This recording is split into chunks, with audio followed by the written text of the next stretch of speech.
On May 1st, 1939, something that had not happened for 14 years happened to the Yankees. Lou Gehrig took himself out of the lineup.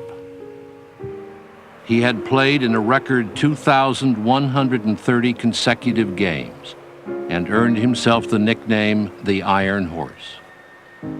But now, something was terribly wrong. He was only 35, but had begun to play like an old man, dropping balls, missing again and again at bat.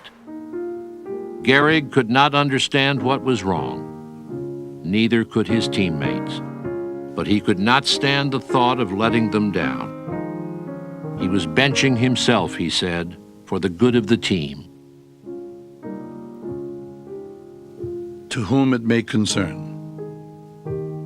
This is to certify that Mr. Lou Gehrig has been under examination at the Mayo Clinic from June 13th to June 19th, 1939. After a careful and complete examination, it was found that he is suffering from amyotrophic lateral sclerosis. The nature of this trouble makes it such that Mr. Gehrig will be unable to continue his active participation as a baseball player. Signed, Dr. Harold H. Habian. He died 2 years later of what is now called Lou Gehrig's disease.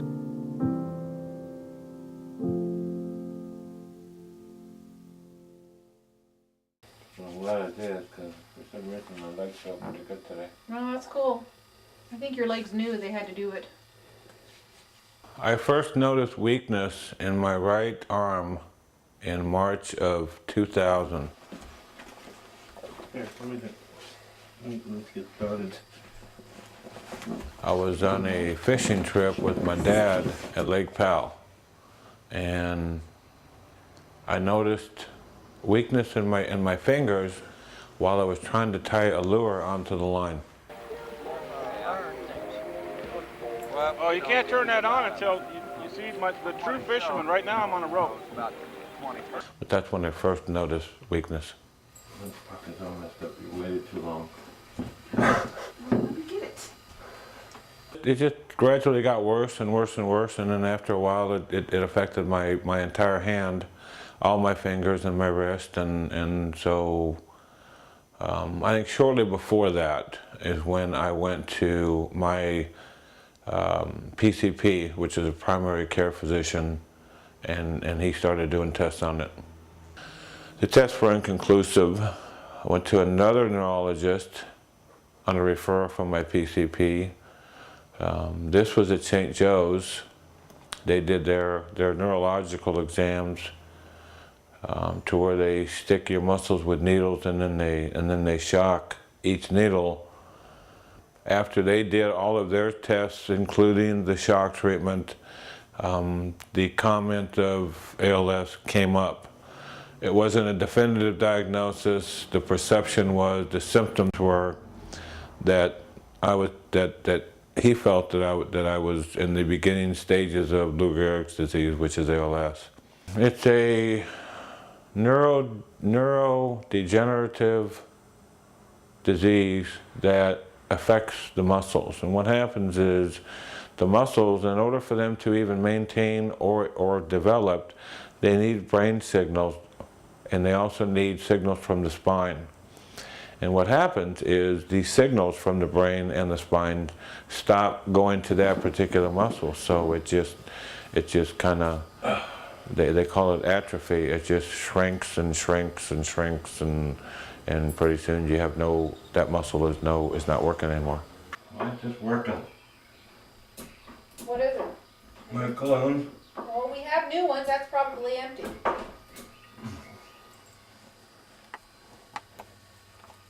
Okay, I got it.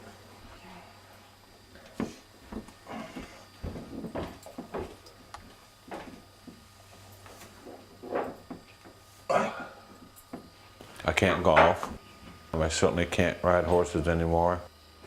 I need 2 hands to brush my teeth. We don't go out too often anymore because it's rather embarrassing fumbling around with silverware, because you're not only lifting the silverware and the food, but you're also lifting your whole arm, your bones, and whatever's left.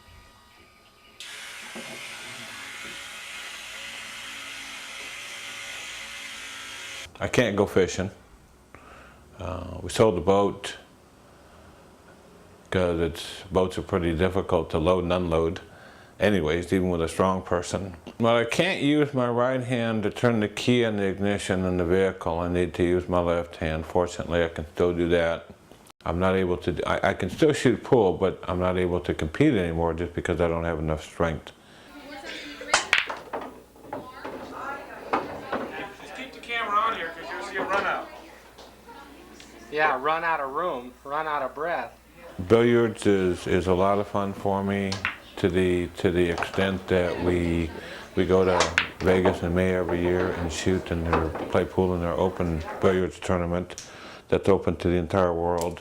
Okay, now, if it's a real tough shot, you want to think lead, right? If you miss this 10 ball, you're still going to leave the cue ball down on this rail, which is what you want to do.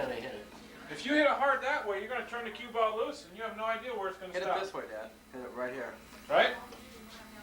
Just roll it. Roll the 10 ball. Right there. If you make it, you're out. The game's over. Look at that. Look at that. Stop. Oh, Check it out. Check it out. Hey, give me five.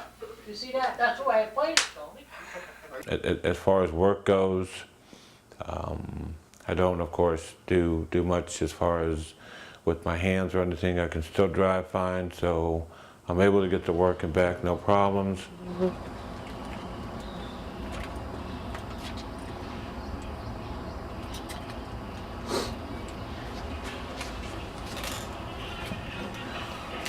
Okay, see where it says number 2 away? Yeah. Number 1 off. I've got 14 co-workers, so we have a total crew of 15, including myself. We've got 9 vehicles on the road. We'll do the badge for our names, so we don't have to put our names in it. Started from scratch. When I first opened it up, it was just the phone number of myself and my company name, no customers and no money. So it's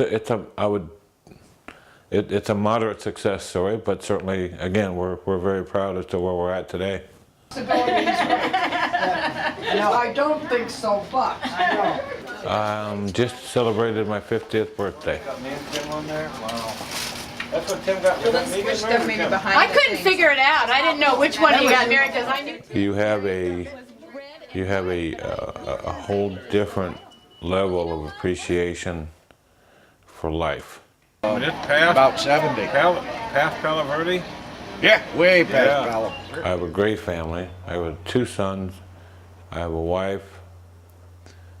Very, very supportive, very helpful in helping to deal with this, both physically and emotionally. I've got a great, great group of friends. I'll just say goodnight and I'll show myself through the door. People say that you're lucky in a lifetime to meet 5 people that you can classify as a true friend, and I guess I'm blessed to have so many more than 5.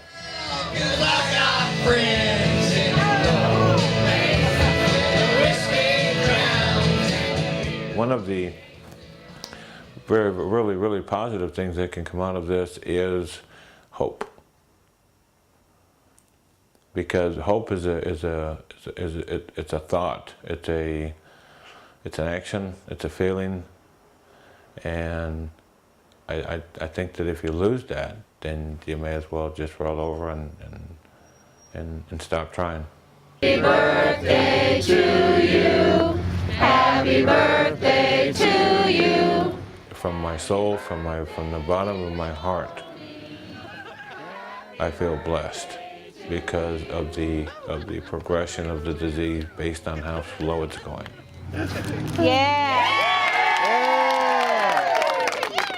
There's so many people out there who have been diagnosed since I've been diagnosed who are gone. And based on today, having the symptoms exactly 4 years ago this month, the fact that I'm still able to do as much as I'm able to do is, you know, your glass is either half empty or it's half full, and mine is half full. Today, I consider myself the luckiest man on the face of the earth.